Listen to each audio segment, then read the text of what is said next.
Said I left my sins behind me, down by the riverside. Said I left my sins behind me, down by the riverside. One Sunday morning, dipping in the water, haven't got noon. One morning, death comes a creeping in the room. Soon, one morning, death comes a creeping in the room. Oh, the sun, why don't you swing down, sweet chariot, stop and let me ride. Swing down, chariot, stop and let me ride. Rock me, Lord, calm and easy. I got home on the other side. Saluer ici la présence de Madame Catherine Storm, qui est chartiste, qui est archiviste paléographe et bibliothécaire à la Bibliothèque nationale et universitaire de Strasbourg. Madame Storm connaît très bien les problèmes de l'histoire du protestantisme parisien d'abord. À l'origine, vous avez travaillé sur les protestants parisiens et la séparation de l'Église et de l'État. Et par ailleurs, donc, vous avez consacré une recherche très approfondie sur les protestants d'Alsace entre les deux guerres. Donc vous êtes particulièrement à même de nous parler des années de formation de Charles Wagner, ou du moins de l'université, la faculté de théologie de Strasbourg, au temps où Charles Wagner y était étudiant. Il est très important, évidemment, pour nous de savoir quelles ont été ses influences déterminantes sur la formation de cette personnalité et de discerner donc justement les influences qui sont exercées sur lui à Strasbourg.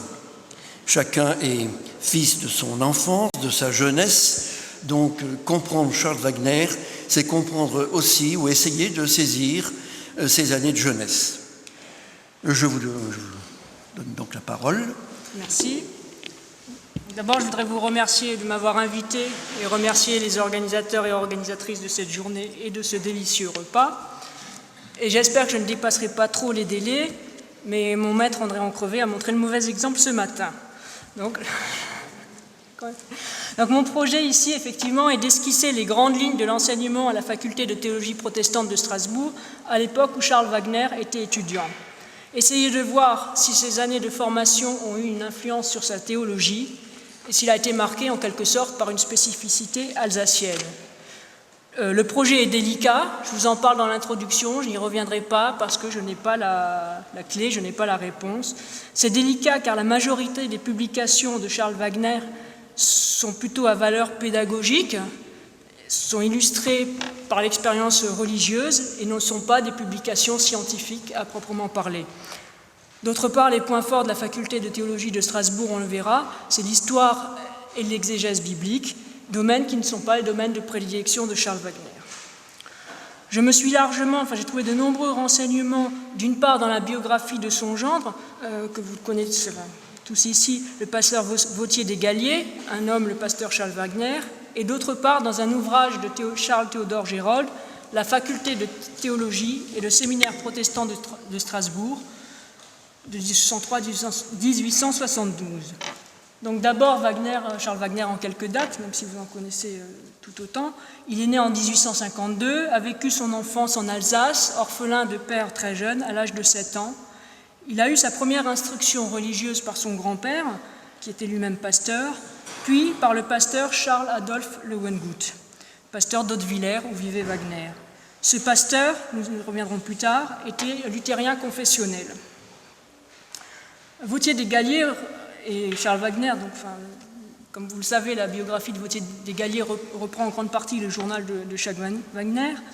Donc, ce journal rapporte le goût de Charles Wagner, enfant, pour l'école buissonnière et la vie au grand air. Mais comme il avait quelques capacités intellectuelles, en 1866, on l'envoie pour 3 ans à Paris, où il va préparer son baccalauréat littéraire à l'école préparatoire de théologie. C'est une période difficile pour lui, car il se retrouve dans un milieu urbain et francophone sans y être préparé. Après avoir été reçu au baccalauréat, il revient à Strasbourg pour ses études de théologie. D'abord au séminaire de 1869 à 1872, avec bien entendu une interruption pendant la guerre, puis à la faculté de théologie proprement dite de 1872 à 1875. Il complète ensuite sa formation quelques mois à Göttingen et Heidelberg. Il est ensuite vicaire à Bar, donc sur le côté alsacien du Piémont vosgien. Puis, comme il ne souhaite pas rester dans l'Alsace annexée, il obtient un poste à Remiremont, en Lorraine, dans les Vosges.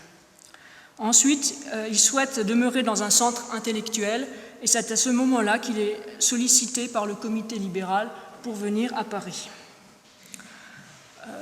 À ce moment, quelle était la situation des partis ecclésiastiques en Alsace? Il faut noter que les divisions qui font rage en France parmi les réformés au XIXe siècle se retrouvent aussi grosso modo parmi les luthériens d'Alsace. Ils se répartissent en trois sensibilités, les libéraux, les piétistes et les luthéranistes ou bien luthériens confessionnels. Chacun avait son propre réseau de journaux, d'associations et d'œuvres diverses. Je cite le journal de Charles Wagner. Les églises étaient des champs de bataille et chaque dimanche, les chairs adverses tonnaient, fumaient, lançaient l'éclair et la foudre. Moyennant quoi, je pense quand même que les divisions étaient beaucoup moins violentes, si on peut dire, qu'elles ne l'étaient chez les réformés français. Donc les libéraux étaient des héritiers des protestants rationalistes du XVIIIe siècle, pour la première génération, puis apparaît ensuite une nouvelle génération qui fonde davantage sa foi sur la critique et la recherche scientifique.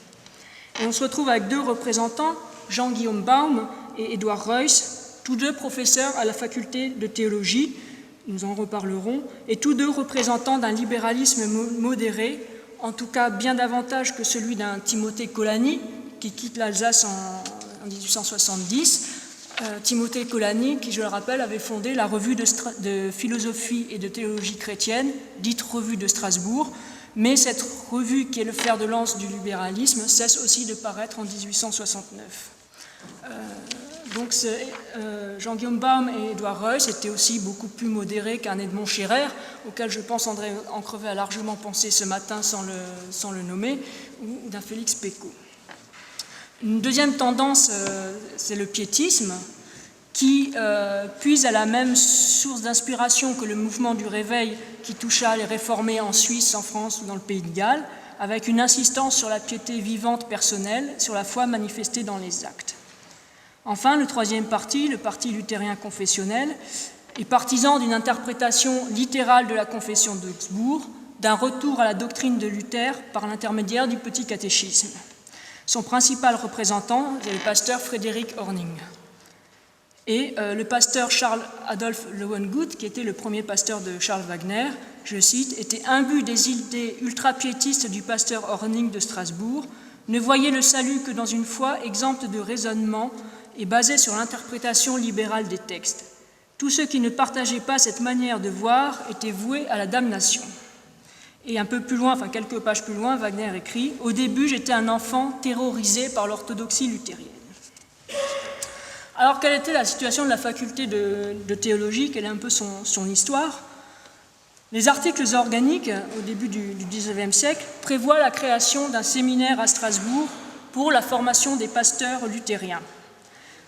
Ce séminaire est organisé en 1803 sous le nom d'Académie des protestants de la confession d'Augsbourg et il devient en 1806 séminaire protestant. C'est d'abord un établissement confessionnel chargé de la formation des futurs pasteurs et il est subordonné donc au directoire de la confession d'Augsbourg.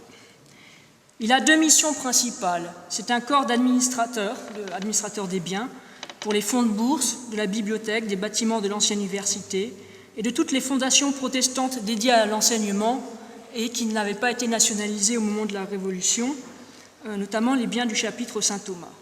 Et c'est surtout, donc on l'a dit, un corps enseignant constitué en deux sections, l'une propédeutique, 2 ans d'études préparatoires, pour laquelle il fallait le bac, et qui enseignait les humanités, histoire, philosophie, langue et littérature grecque et latine, beaux-arts et belles-lettres, philologie biblique des notions d'hébreu et de Nouveau Testament.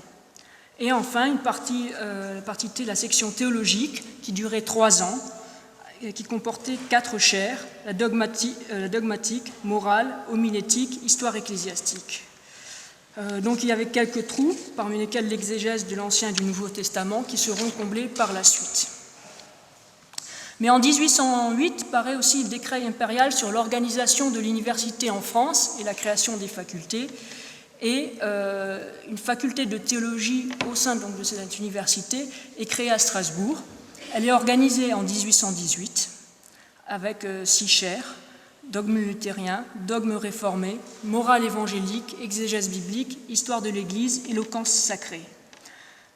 Cette faculté d'État complète l'enseignement du séminaire et fait subir les examens d'État pour conférer les grades universitaires. Donc concrètement, on se retrouve avec deux institutions, mais qui de fait sont très largement fusionnées, puisque dans les programmes de la faculté, après l'énumération des cours, il est bien précisé, je cite, « Les autres parties de la théologie sont enseignées par les professeurs de la faculté au séminaire protestant ». Donc en fait, il n'y avait pas grand-chose de changé. Les professeurs faisaient 2 cours en général, l'un au séminaire, l'autre à la faculté, l'un en français, l'autre en allemand. Voilà. Et donc, d'après Gérald, la création de la faculté n'apporte pas grand changement. Vers 1870, il n'y avait plus que 2-3 cours qui étaient enseignés en allemand au séminaire. Donc si on compare, enfin je ne vais pas le faire, mais avec le nombre de chaires à Genève, à Montauban et ensuite à Paris, on se retrouve à peu près avec le même nombre et la même répartition.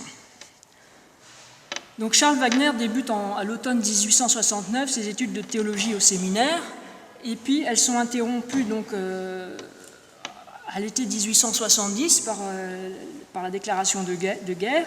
Les cours sont suspendus, les élèves renvoyés. Charles Wagner retourne dans sa famille à Hautevillers, en Alsace. Il aide le maire du village à répondre aux réquisitions des Allemands.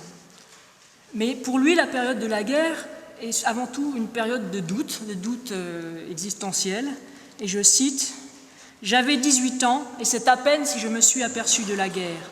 C'est que mon état intérieur m'absorbait tout entier. Et le vacarme formidable du monde extérieur ne parvenait pas à dominer le grondement qui traversait les profondeurs de mon âme. » Parallèlement à Spinoza, il découvre aussi le mysticisme rhénan. Il lit beaucoup Tauler, Eckhart, Suso. Alors la découverte de Spinoza s'est faite par l'intermédiaire d'un enseignant, Alfred Weber. Il enseignait la philosophie au séminaire, d'abord en allemand, ensuite en français, et ses cours ont donné matière à une histoire de la philosophie européenne qui a connu plusieurs éditions, plusieurs traductions en anglais et en espagnol. Donc Weber avait réuni un auditoire important d'étudiants. Et donc je cite Charles Wagner, « Ce fut pour moi un festin de l'esprit, toujours nouveau, de me prolonger dans cette incommensurable éthique. En même temps, j'aimais et j'admirais l'existence humble et pure, donc de Spinoza. Toutefois, je risquais de me noyer dans Spinoza. À force d'être sûr de Dieu, je perdais de vue tout le reste. » Donc, dans son histoire de la philosophie européenne, Alfred Weber présente donc l'existence de Spinoza et ses livres, surtout le Tractatus Theologico-Politicus, où Spinoza aborde et résout dans le sens rationaliste les questions de l'inspiration, de la prophétie, du miracle, du libre examen. Il analyse aussi l'éthique, qui est donc un ouvrage posthume de Spinoza, dans Éthique, ouvrage dans lequel Spinoza démontre que Dieu n'est pas le créateur du monde, qu'il est l'univers lui-même, et Spinoza apparaît là plutôt comme cosmothéiste ou panthéiste. Et il développe une théorie déterministe de la nécessité des actions humaines, mais qui, dans une évolution optimiste. Voilà, donc Charles Wagner a été très influencé par ce professeur et la manière dont il a exposé l'enseignement de Spinoza.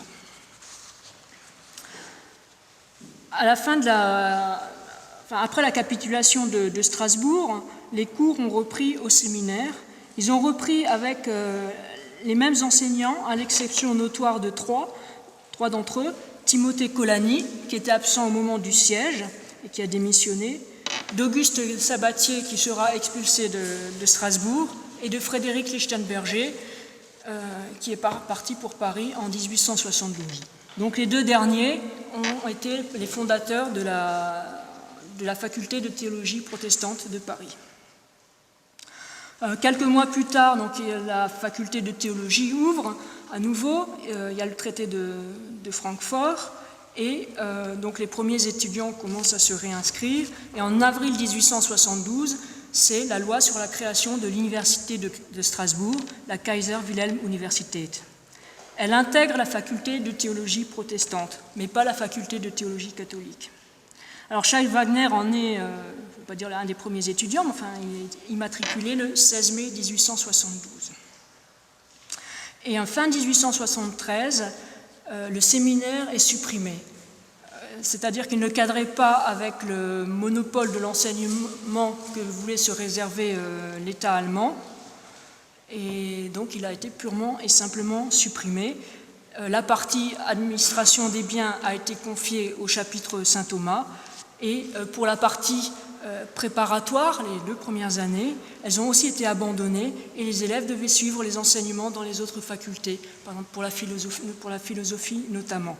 Donc la faculté de théologie concernait les 3 années de théologie proprement dite.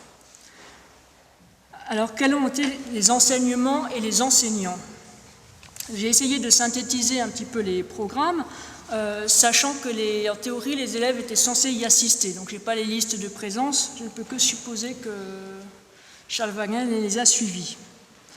D'abord, une grande importance accordée à l'enseignement de la Bible, une grande importance à la présentation de l'environnement, de la civilisation, de l'archéologie, de la religion antique, de la littérature antique, de la grammaire. Une importance assez importante aussi à l'Ancien Testament, la Genèse, les psaumes, Job, les prophètes. Par contre, là, on peut voir des trous, à part sur le reste du Pentateuque ou sur les autres livres poétiques. Il a étudié les deutérocanoniques aussi, et pour le Nouveau Testament, là, il y a un tour qui me semble du moins à peu près complet, puisqu'il y avait une introduction générale au Nouveau Testament sur son histoire, une présentation des évangiles synoptiques avec un éclairage particulier sur l'évangile de Jean, une étude sur les actes des apôtres, des études sur les épîtres, avec encore là des études plus particulières sur les Corinthiens, Galates, Romains, Philippiens, Thessaloniciens, et puis l'Apocalypse. Et à ces cours théoriques s'ajoutaient des séminaires pratiques d'exégèse. L'histoire de l'Église a été aussi traitée de manière assez complète, dans 2 cours différents d'ailleurs, et donc l'histoire générale de l'Église, et ainsi que l'histoire de la Réforme. Donc j'ai trouvé de surcroît des informations, des cours sur la Réforme dans les pays de langue française, la Réforme en Italie et en Espagne. Par contre, je n'ai pas trouvé de mention dans les programmes de cours sur la Réforme dans les pays de langue allemande. La théologie, elle, bénéficiait, me semble-t-il, plutôt d'une approche très historique. Donc l'histoire des 6 premiers siècles, la patristique, l'histoire de la théologie jusqu'à la Réforme, la théologie biblique, la théologie protestante, d'une part, encore une fois, sous son aspect historique et sous son aspect dogmatique, tant réformé que luthérien. Et puis quelques notions théologiques, comme l'annonce du Messie dans l'Ancien Testament, l'expiation, l'ecclésiologie, mais les concepts plus récents, plus contemporains, les concepts théologiques, ne me semblent pas avoir été abordés. Charles Wagner a aussi suivi des cours de philosophie de la religion et de théologie pratique, l'éloquence sacrée, en français et en allemand, l'homilétique, la liturgie, la théorie du culte, des cours de morale chrétienne aussi. Et à ces cours qui étaient donc très théoriques, les étudiants pouvaient, en plus de ces cours, participer à la Société de théologie. Elle avait été constituée par Édouard Reuss en 1828 et c'était des soirées studieuses au cours desquelles professeurs et étudiants pouvaient discuter de sujets théologiques, mais beaucoup plus librement que pendant les cours. Alors, quels ont été les professeurs? J'en ai cité déjà quelques-uns. On en a un certain nombre d'anciens, entre guillemets, enfin ceux qui étaient déjà là avant la guerre, qui conservent leur chaire. C'est le cas de 5 d'entre eux: Bruch, Reuss, Schmidt, Baum et Kunitz. Alors, je ne dirai rien de Johann Friedrich Bruch parce qu'il a donné son cours seulement pendant un semestre et ensuite est tombé malade. Par contre, donc Jean-Guillaume Baum, lui, a enseigné jusqu'en 1873. Et si je le mentionne, c'est qu'il a fait des travaux sur l'histoire du protestantisme français et il a réuni des copies de lettres de réformateurs, copies sur lesquelles de nombreux historiens ont travaillé par la suite et qu'on appelle le Thesaurus Baumianus. Il a participé aussi avec Kunitz et Reuss à l'édition des œuvres de Calvin.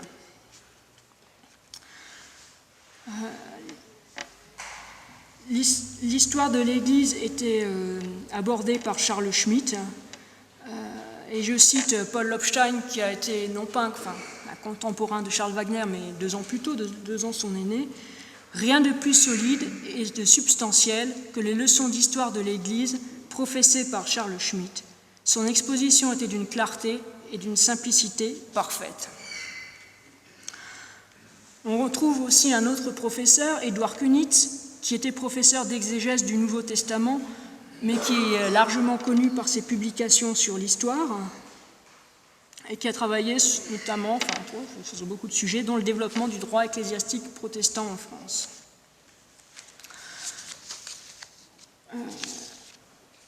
Sur l'exégèse de la Bible, donc on va retrouver Édouard Reuss. Édouard Reuss a enseigné à Strasbourg d'abord la morale de 1833 à 1863, puis l'exégèse, qui était son véritable domaine, de 1865 à 1888. Et l'une de ses ambitions était de faire connaître au protestantisme français la science allemande. Il avait fait ses études d'une part en Allemagne, d'une part à Paris, et était donc parfaitement bilingue. Et dans ses cours, il donnait à la fois un cours d'exégèse, mais aussi un cours historique, et il a ainsi élargi le sujet pour permettre aux étudiants une meilleure compréhension des textes et de leur histoire. Et il avait toujours un auditoire très, très important. Je cite toujours Paul Lopstein, « L'action de ce professeur, incomparable, s'exerça sur ceux-là même qui choisirent un champ de travail différent de celui qu'il cultiva avec tant d'énergie et de bonheur. » Je noterai donc aussi que Édouard Reuss a fait une publication intégrale de la Bible en 16 volumes, et son originalité tient dans le fait qu'il a présenté la Bible dans l'ordre chronologique de la rédaction des livres, et qu'à chaque fois, il y avait une introduction nourrie avec les dernières recherches en cours et les conclusions auxquelles Édouard Reuss était arrivé. Alors, pour la recherche vétérotestamentaire, qui à l'époque s'intéressait aux sources du Pentateuque, on a que ceux qui ont quelques connaissances bibliques ou théologiques veuillent bien me pardonner mes incertitudes. Donc, sur l'Ancien Testament, Édouard Reuss a postulé l'antériorité des prophètes, il a prouvé l'antériorité des prophètes par rapport à la loi, en montrant que la découverte du Deutéronome s'était faite sous Josias au 7e siècle, avant l'exil. Ensuite, je mentionne à la suite d'Édouard Reuss un autre professeur d'Ancien Testament, Auguste Kaiser. C'est un Alsacien qui a été appelé après la guerre, qui seconde Reuss, qui est son disciple, donc il appartient aussi au courant libéral. Et il a corroboré la thèse qu'avait initiée Reuss et que plus tard, qui ne porte pas son nom, qui porte celle de... on considère que c'est la thèse de Graf Wellhausen. Et donc Auguste Kaiser en était un partisan. Pour le Nouveau Testament, Reuss a aussi beaucoup travaillé sur la datation des évangiles. et il a postulé que l'évangile de Jean avait été écrit plus tard que ce que l'on pensait, et éventuellement par un disciple de Jean. Et sur le Nouveau Testament, donc on a aussi un nouveau professeur, un Allemand, Heinrich Julius Holzmann, qui a été appelé en 1874, qui était déjà connu par son enseignement à Heidelberg et ses publications. C'était un homme d'une très grande érudition et qui a contribué à attirer à Strasbourg les étudiants allemands à partir de 1875, juste au moment où Charles Wagner la quitte. Donc en 1863, déjà, dans un ouvrage intitulé Die Synoptischen Evangelien, Holzmann avait démontré l'antériorité de l'évangile de... L'évangile de qui d'ailleurs que l'évangile de Matthieu et de Luc puisaient aux mêmes sources, et à savoir Marc et la source Q. Et donc c'est un des précurseurs de la théorie des deux sources. À ces professeurs, il faut en ajouter encore deux autres, tous deux d'obédience Ritschl, alors je ne sais pas comment, je vais avoir du mal à le prononcer, Ritschlienne, enfin Ritschl, quoi, Albrecht Ritschl. D'une part, Hermann Schulz, qui a été professeur d'Ancien Testament à Bâle, 2 ans à Strasbourg, à Heidelberg et enfin à Göttingen, où il a travaillé à côté d'Albrecht Ritschl, dont il partageait la pensée. Et je cite Wagner, « Je me rappelle aussi Schulz, aujourd'hui à Göttingen, disciple de Ritschl. C'est à lui que je dois d'avoir pu mettre de l'ordre dans l'ensemble de mes conceptions religieuses. Il nous faisait la dogmatique dans un esprit de piété large et de ferveur sans fanatisme. À son école, je me suis fortifié dans mes instincts de libre croyant, respectueux jusqu'à la vénération de tout le grand passé religieux, avec ses symboles, ses doctrines, ses règles de vie, ses âpres souffrances, à la recherche du salut, mais jaloux de mon indépendance, réfractaire à toute contrainte extérieure. » Donc ce professeur, bien qu'il ne soit resté que 2 ans, a beaucoup influencé Charles Wagner. Et enfin encore un autre professeur, Richard Zopfel, qui était du même mouvement. Donc on le voit, la faculté de théologie était déjà avant 1870 de tendance libérale, et Bruch, par exemple, était qualifié de Teufelsprofessor, donc professeur du diable.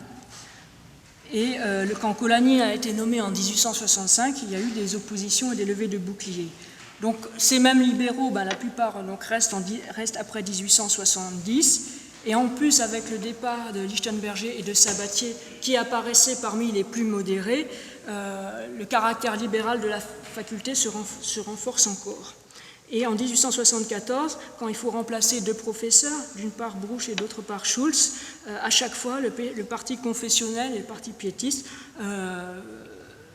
font des pétitions pour obtenir des professeurs moins libéraux, en général en vain. Donc que reproche la droite, les non-libéraux à la faculté? C'est justement l'importance accordée à la théologie de Ritschl, qui pour eux était funeste pour l'Église.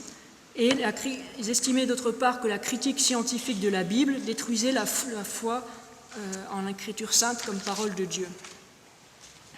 Et d'autre part, comme la faculté était censée former des pasteurs pour l'Église, ils estimaient que l'Église avait le droit à des chaires représentant tous les partis. Alors Charles Wagner, dans tout ça, c'est un étudiant parmi d'autres. Donc avant la guerre, il y avait en moyenne une centaine d'étudiants immatriculés. Au moment de la réouverture, il n'y en a que 66, 44 en section préparatoire et 22 en section théologique. À ce moment-là, donc c'était que des Alsaciens, puisque les Français étaient partis et les Allemands n'étaient pas encore arrivés. Les effectifs sont stables entre 1872 et 1874, et puis ils augmentent ensuite. Et en 1872, les étudiants de théologie représentent 1/4 des effectifs de l'université et seulement 10% en 1875, mais c'est qu'entre-temps, le reste de l'université s'est aussi organisé et monté en puissance. Et les étudiants alsaciens représentaient environ 1/4. Alors Charles Wagner, je vous rassure tout de suite, était un bon étudiant, bien appris. Donc au moment des examens, il y avait donc une dissertation sur un sujet de théologie, une prédication et des examens avec de l'écrit, des épreuves orales et des exercices pratiques. Et il y avait 3 notes possibles, très bon, bon et moyen. Et en même temps que Charles Wagner, il y a 16 étudiants ont passé leur examen en 1875 et 2 ont obtenu la mention bien, Charles Wagner et Alfred Herbe. Mais qui se souvient d'Alfred Herbe ? Voilà, donc il a bien profité de sa scolarité. Ses points forts, si on s'en réfère du moins aux notes d'examen, il a eu très bien sur la christologie paulinienne, l'Ancien Testament, les matières historiques, bien sur sa dissertation consacrée à la prédestination, bien sur la prédication de Luc, sur les matières pratiques et sur une prédication sur Jean. Et il a eu moyen dans un certain nombre de domaines. Il soutient aussi en avril 1875 sa thèse sur la justification dans Saint Paul, et pour l'instant je n'ai pas retrouvé ni sa note ni la thèse. Alors il était de coutume pour les étudiants de compléter leurs études. Avant la guerre, ils le faisaient tantôt à Paris, tantôt outre-Rhin. Là, ils n'avaient plus que le choix de l'Allemagne. Et en général, ils choisissaient aussi des facultés de tendance piétiste ou des luthériens confessionnels pour contrebalancer l'enseignement libéral qu'ils suivaient à Strasbourg. Et Charles Wagner, après ses études, s'est rendu d'une part à Heidelberg, qui était une faculté libérale, mais surtout pour y revoir son professeur Schulz. Il est aussi allé à Göttingen pour rencontrer Ritschl, et il faut noter qu'il y allait avec 2 camarades, non pas de promotion, mais 2 camarades, d'une part Horning, qui était qui était un représentant de l'orthodoxie luthérienne, et Paul Lobstein, qui a été plus tard aussi professeur à l'université de Strasbourg. Et Paul Lobstein a une instruction religieuse très piétiste, mais ensuite s'en est très largement écarté.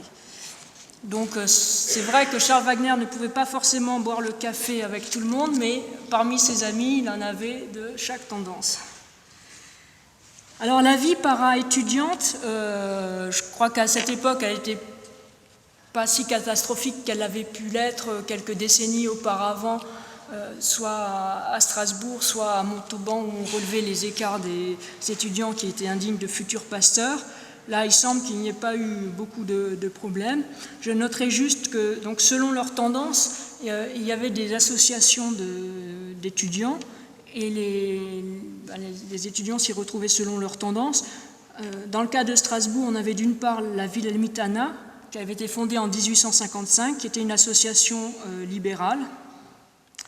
Libérale et peut-être francophile, puisque de 1870 à 1918, la Wilhelmitana, d'abord s'est tenue à l'égard des fêtes inaugurales de la nouvelle université, et puis tout d'un coup préférait se promener dans les Vosges plutôt qu'en forêt noire. Et il y avait l'Argentina pour les piétistes, fondée en 1857. Donc l'Argentina s'était affiliée à une fédération allemande, le cercle Wingolf. Alors j'ai une question. À quelle association était affilié Charles Wagner ? À l'Argentina, donc pas à l'association libérale. Je ne peux pas vous dire pourquoi. Alors en conclusion, je n'en ai pas réellement justement, sauf pour dire qu'après la rénovation intellectuelle du séminaire, Wagner donc arrive après cette rénovation intellectuelle, au moment où la faculté est recréée, avec des professeurs qui ont vraiment une renommée internationale, qui sont rigoureux dans leur domaine d'études. Et Charles Wagner s'est nourri de tout cet enseignement. Ça lui a donné en tout cas une formation très solide, des éléments pour construire autre chose au-delà de ses croyances enfantines qui étaient empreintes de confessionnalisme. Voilà, c'est tout ce que je peux en dire. Je vous laisse la conclusion.